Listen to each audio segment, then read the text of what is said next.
Why do some people end up courageous when so many don't? It's easier not to be. You know, it's easier to cut corners and not bear your responsibility, not take the opportunities that manifest themselves to you, not pay for your sins in the moment. It's easier, and so there's 1,000 or 1,000,000 ways that you can be dishonest. If I'm not great at it, it must not be my thing. Did you know that only 1% of people are naturally, extraordinarily gifted at something? Think genius, think savant. Do you know what that means for us, the other 99+% of people? If we're going to do anything great in this life, it is going to require discipline. That's the truth.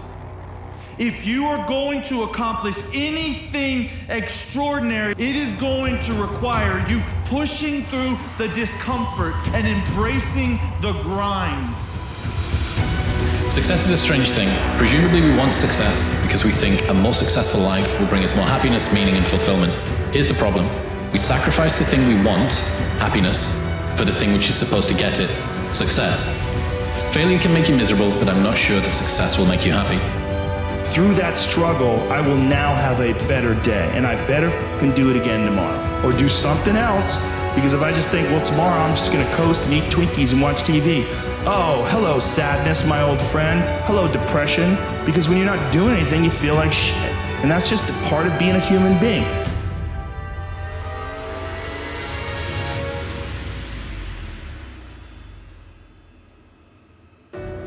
Just be calm. When things are going well, be calm. Don't think you're on top of the world in the sense you always got to be wary, because I've seen it. I've seen people come. I've seen people go. I've seen them come. I've seen them go.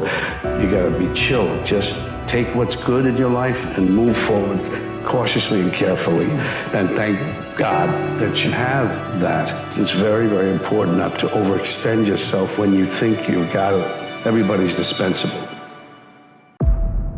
You might be tempted to think that laziness is the lack of a desire or the lack of drive. It is not that. Laziness is an intense drive. It's an intense desire. The reason that you hoped that the roads would freeze last night is not because you don't have a desire. It's because you had a desire to what? Stay in your PJs all day, sit by a fire, and binge on Netflix.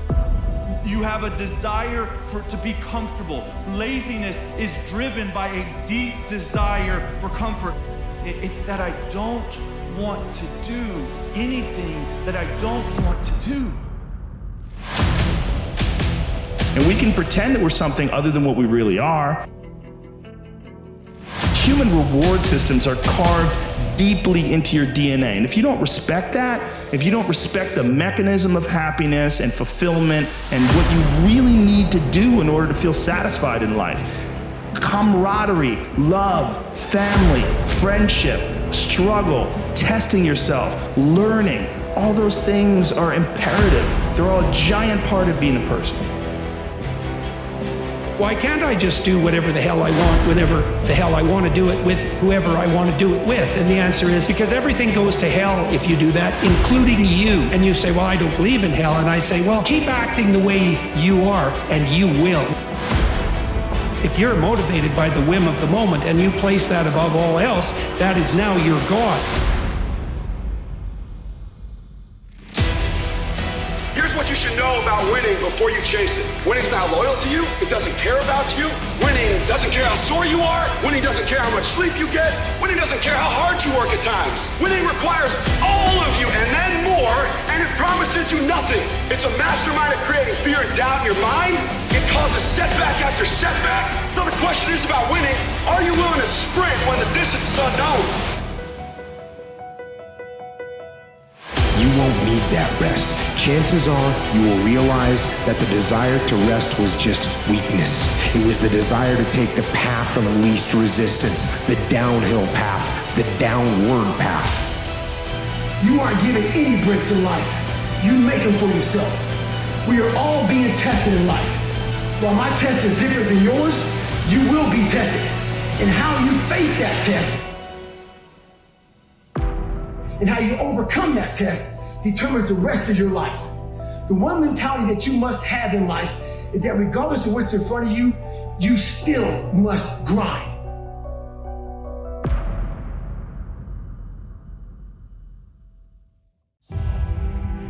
Is with your life, what are you giving out?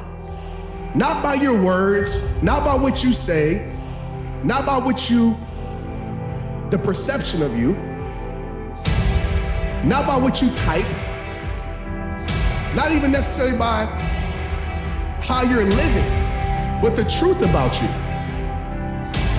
If you want to know something about yourself, sit on your bed one night and say, what's one thing I'm doing wrong, that I know I'm doing wrong, that I could fix, that I would fix?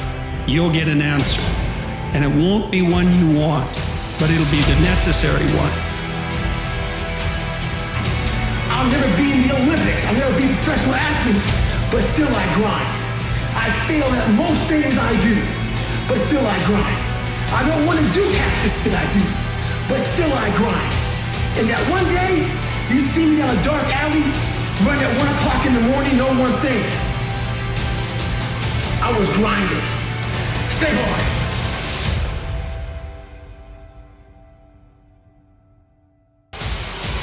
As a child, my parents always told me you could be whatever you want to be. You could do whatever you want to do.